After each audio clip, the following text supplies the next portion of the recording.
was a time when Renee would come in and start competing with the baby when I'm nursing her. So kind of like bothering her.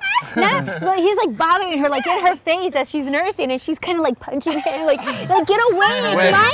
And Renee's like, let me explain myself first. Yeah, please do. It's a very nurturing moment between mother and baby, yes, and then I'm like, out. just dove in there.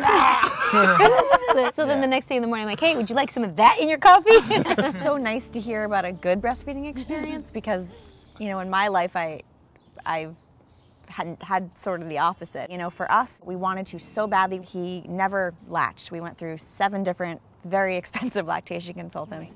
And it wasn't until the last one we saw, who was really a godsend, who let us know that he had a restricted frenulum, which is that thing in your tongue.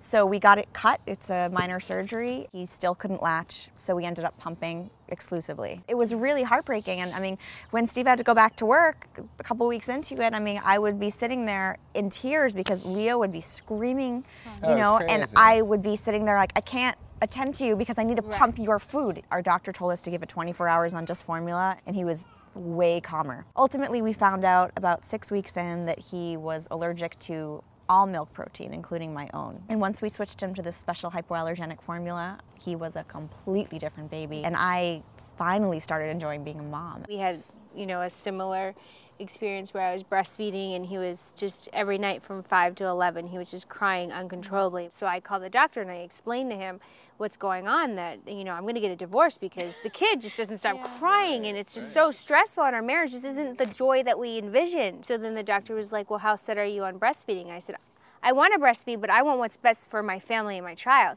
He's like, try this formula. It was the same thing. It was like a hypoallergenic formula. And he says, if there's going to be a difference, it's going to be within 48 hours. 48 hours, my child took the biggest poop all over his nursery and cleared out his system, and he was a new child. Yeah, it's amazing. Like, completely different child. One of the things that I learned from Susie and Lauren is that there are many choices to be made. Regardless of which choice you decide is best for you, it's okay, because ultimately, that's what's in the best interest of you and your child. At the end of the day, it may work for me now, but who knows, down the road, it may change. I may not be able to breastfeed, and I will always look back to these experiences that these women had with their children and learn from that, and know that no matter what happens, it's okay, because that's just how Mother Nature works.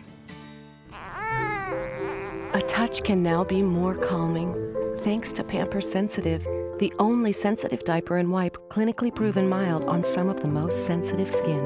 Clinically proven mild Pampers Sensitive. Pampers Gifts to Grow Rewards program recognizes all that you do for your baby by giving you something back. For more information, go to www.pampers.com.